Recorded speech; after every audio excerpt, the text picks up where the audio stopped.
자, 과학 같은 경우 보시면 전 영역을 갖다가 총 4문항씩, 그 와중에 일부 학교는 융합 주제가 출제가 되어 있는데 일단 출제는 공통적으로 4문항씩 한 것 같아요.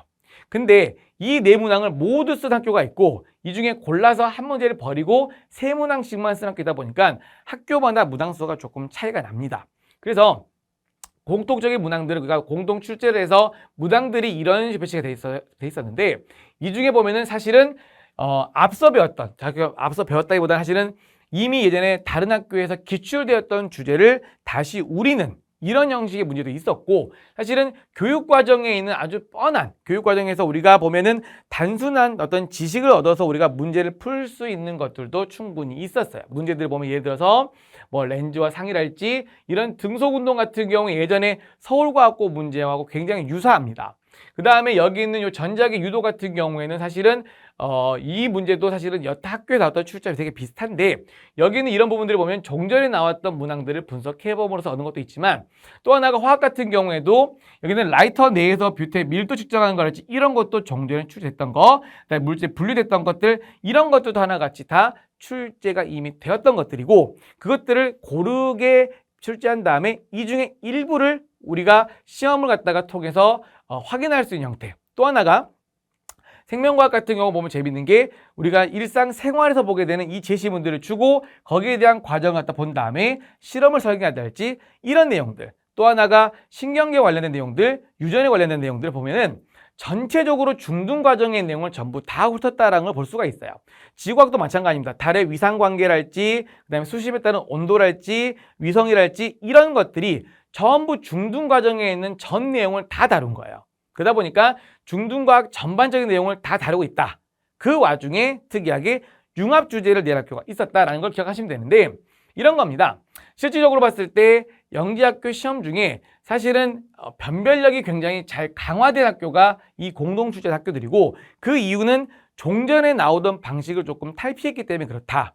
종전에 고르게 출제하던 게 아니라 특정 변별을 갖고 있는 몇몇 단어의 문제가 집중되다 보니까 아무래도 아이들 입장에서는 체감 난이도가 높았던 그래서 수학이나 과학 공부에 대한 기본적인 경험이 좀 있는 친구들한테 좀 유리했던 시험이 아닌가라고 생각을 합니다. 또 하나가 말씀드린 대로 전 영역에 걸쳐서 출제했지만 아무래도 학교 사정이나 학생들의 대략적인 난이도를 학생들이 실질적으로 이게 문제를 풀었을 때 어느 정도 점수를 조절할 수 있기 위해서는 불필요한 문제들이랄지 아니면 시간 때문에 문항수 조절할 수가 있겠죠. 그래서 대구, 광주는 8문항 같이 출제했지만 인천하고 세종 같은 경우는 특히 문항수를 줄여가지고서 실질 난이도가 높게끔 서술할 수 있는 시간을 충분히 줘서 난이도가 높게끔 만들어 두었다. 반면에 여기는 인천 같은 경우 문항수를 되게 늘려서 아이들이 좀 상세하게 아이들이 어느 정도 이해하고 있는지 어느 정도 학습 수준을 갖고 있는지를 평가해서 문항수를 갖다가 낮춰버린 거다. 문항수를 늘려서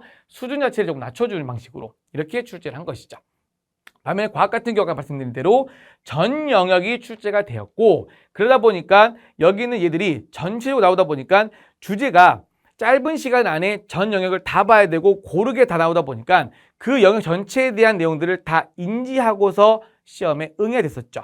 그러다 보니까는 아이들이 실제 우리가 문항들을 보면 문제 자체의 난이도가 높은 게 아니라 시험을 응시하는 입장에서는 짧은 시간 안에 주제를 계속 바꿔야 되기 때문에 체감 난이도가 높았을 거다. 또한 체감 난이도가 높다 보니까 아이들 입장에서는 그 실질 난이도 높다고 얘기하는 건 단답형과 서술형을 혼합했기 때문에 실질 난이도가 높다. 다시 얘기하면 문제의 절대적인 주제랄지 이게 높은 게 아니라 아이들이 시험장에 갔을 때 단답형이었다가 서술형이었다가 왔다 갔다 하죠.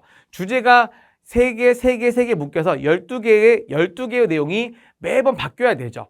그러니까 생각할 폭이 넓고 답을 쓰는 방식이 바뀌다 보니까 경험이 부족한 친구들한테는 사실은 난이도가 높게 측정될 수밖에 없는 겁니다. 느껴질 수밖에 없죠. 그래서 제가 말하는 실질 난이도가 높았다라고 말씀을 드리는 게 이런 부분들입니다. 아시겠죠?